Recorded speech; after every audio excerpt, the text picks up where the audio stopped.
तो phase 3 Marvel के लिए काफ़ी स्पेशल था क्योंकि यहाँ हमें मैजिक और कॉस्मिक पावर का एक कॉम्बिनेशन देखने मिला, जिसकी वजह से ऑटोमेटिकली बहुत ज़्यादा पावरफुल कैरेक्टर सामने आ गए। साथ में फेज 3 के साथ इन्फिनिटी सागा खत्म हुआ, इसलिए आज हम एमसीयू के फेज 3 में अपीयर होने वाले 10 सबसे पावरफुल बींग्स की बात करने वाले हैं।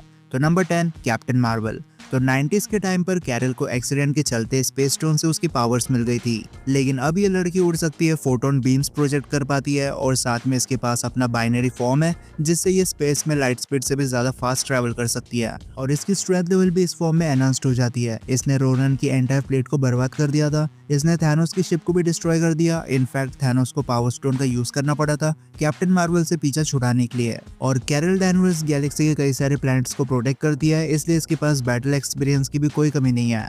और कुछ महीनों पहले इसने एक मरते हुए सन को फिर से रीइग्नाइट कर दिया था, लेकिन ये फीट फेज 5 से बिलोंग करती है। Number 9 Thanos. अब फेज 3 में थैनोस का सिर्फ एक ही गोल था कि कैसे भी करके यूनिवर्स की हाफ पॉपुलेशन को खत्म कर देना, और ऐसा करने के लिए उसने इन्फिनिटी स्टोन को यूज किया। लेकिन जब दूसरे टाइमलाइन वाले थैनोस को फ्यूचर के बारे में पता चलता है, तब वो अपने गोल को ही चेंज कर देता है। अब वो यूनिवर्स को बर्बाद करके फिर से बनाने वाला था। वैसे देखा जाए तो मैट टाइटन भी बिना इन्फिनिटी स्टोन की काफी पावरफुल देखने मिला।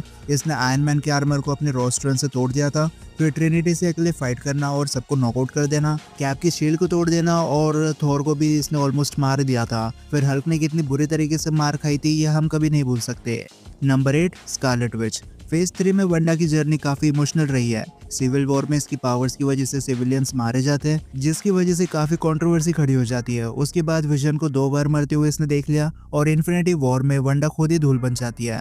पर टाइम के साथ वंडा की पावर्स काफी ज्यादा एनहांस्ड हो चुकी है। सिविल वॉर में इसने विजन को ओवरपावर कर दिया था, इन्फिनिटी वॉर में इसने प्रोक्सिमा मिडनाइट को इक्वली फाइट दी, साथ में माइंड स्टोन को भी तोड़ दिया, जो कोई छोटी बात नहीं है। फिर एंड गेम में सिर्फ वंडा थी जिसने अपनी पावर से थैनोस को ऑलमोस्ट मार दिया था। वंडा पावरफुल थी, इस बात में कोई शक नहीं, लेकिन अपने लाइफ के लॉसेस की वजह से वो मेंटली काफी ज्यादा अनस्टेबल भी हो जाती है। Number 7 ancient one. अब डॉक्टर स्ट्रेंज से पहले ancient one master of mistake arts थी, मतलब कामरताज में जितना भी मैजिक सिखाया जाता है, एंशिएंट वन को सब में मास्टरी हासिल थी। लेकिन ये और ज्यादा पावरफुल बन जाती है क्योंकि ये डार्क डायमेंशन से पावर एब्जॉर्ब करती थी, जिसकी वजह से इजीली डायमेंशन में ट्रैवल और रियलिटी मैनिपुलेशन कर सकती थी अपने मिरर डायमेंशन में। लेकिन ह्यूमन बॉडी एंशिएंट वन की हमेशा से एक वीकनेस रही है। इतना पावरफुल बनने के बाद भी एंशिएंट वन की बॉडी नॉर्मल ह्यूमन की तरह थी, जिसे डैमेज दिया जा सकता था, और इसी रीजन की वजह से काइसिलिस ने इसका चैप्टर भी खत्म कर दिया।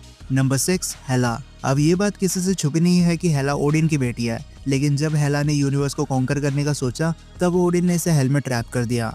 लेकिन रैग्नारोक शुरू होते ही ओडिन खत्म हो गया और हेला बाहर आ गई। हेला गॉडेस ऑफ डेथ है, इसलिए एसगार्ड की सबसे पावरफुल बींग्स में से एक है। इसने 10,000 वैल्करीज एसगार्डियन आर्मी को अकेले कूट दिया। थोर और लोकी भी इसके सामने कोई मैच नहीं थे। साथ में हेला नेक्रो ब्लेड्स प्रोड्यूस कर सकती है, जिसका शेप और साइज ही विल पर कंट्रोल कर सकती है। सिर्फ सर्टर था जिसके सामने हेला की नहीं चली, वरना जो भी हेला के सामने आया वो मारा गया। Number 5 ego. अब ईगो का नॉर्मल सुपर विलन नहीं था, ये एक सेलेस्टियल है जो खुद एक प्लेनेट है और इसका ब्रेन प्लेनेट की कोर में है। इसलिए ईगो अपने अवतार्स का यूज करता है दूसरे प्लैनेट्स पर जाने के लिए, और क्योंकि अवतार्स होते हैं इसलिए फिजिकल अटैक्स का इन पर कोई असर नहीं होता। Ego the living planet matter और एनर्जी को मैनिपुलेट कर सकता है और ये वर्चुअली इमॉर्टल है, जिसे मारने का सिर्फ एक रास्ता है, लिविंग प्लेनेट के कोर को डिस्ट्रॉय कर दो। लेकिन ऐसा करना आसान काम नहीं है क्योंकि ईगो प्लेनेटरी लेवल पर मैटर को मैनिपुलेट करता है। Number 4 Thor. अब गॉड ऑफ थंडर फेज 3 के 3 मूवीज में अपीयर हुआ था, फर्स्ट रैग्नारोक, फिर इन्फिनिटी वॉर और फिर एंड गेम।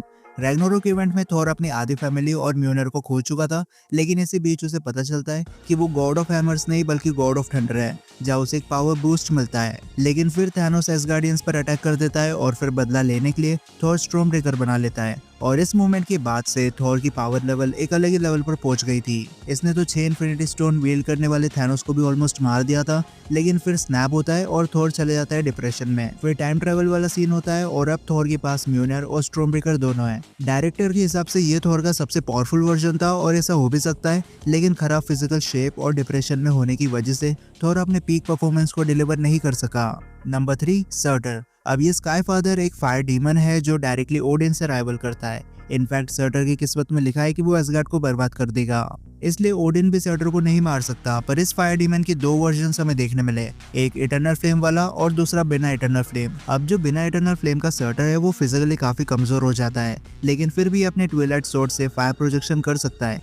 लेकिन इटर्नल फ्लेम मिलने के बाद सर्टर अपने फुल पोटेंशियल पर पहुंच जाता है। इस टाइम पर ये एसगार्ड से भी बड़ा बन जाता है। इस पर तो फिजिकल अटैक्स का भी कोई असर नहीं होता और हम सब ने देखा है कि कैसे अपने ट्विलाइट स्वॉर्ड से सर्टर ने एसगार्ड को डिस्ट्रॉय किया, जिसकी वजह से ये फायर डीमन एक प्लैनेटरी लेवल थ्रेट बन जाता है। Number 2, Odin. एसगार्डियन हिस्ट्री में ओडिन हमेशा से एक पावरफुल फिगर के तौर पर हमें दिखाई देता है और भले ही इसने ऑन स्क्रीन ज्यादा कुछ ना किया हो, पर इतना हम सब जानते हैं कि एक स्काई फादर होने की वजह से ओडिन कम से कम एक गैलेक्सी को तो आराम से डिस्ट्रॉय कर सकता है। पर रैग्नारोक शुरू होते ही ओडिन का टाइम भी खत्म हो चुका था, लेकिन जाते जाते भी ओडिन के 2 अच्छे फीट्स हमें देखने मिले। फर्स्ट, इसने सर्टर को इटर्नल फ्लेम के साथ हराया था। हम देख चुके हैं कि हेला और हल्क जैसे कैरेक्टर्स भी इटर्नल फ्लेम वाले सर्टर का कुछ उखाड़ नहीं सके, पर ओडिन ने इस डेमन लॉर्ड को हराया और साथ में इसकी इटर्नल फ्लेम को छीन लिया। और ऐसा करना ओडिन की मजबूरी समझ लो, क्योंकि स्काई फादर होने के बाद भी ओडिन अपनी किस्मत को चेंज नहीं कर सकता और सर्टर के डेस्टिनी में लिखा है कि जब तक एसगार्ड खत्म नहीं होता वो मर नहीं सकता। इसके बाद हेला जो गॉडेस ऑफ डेथ है,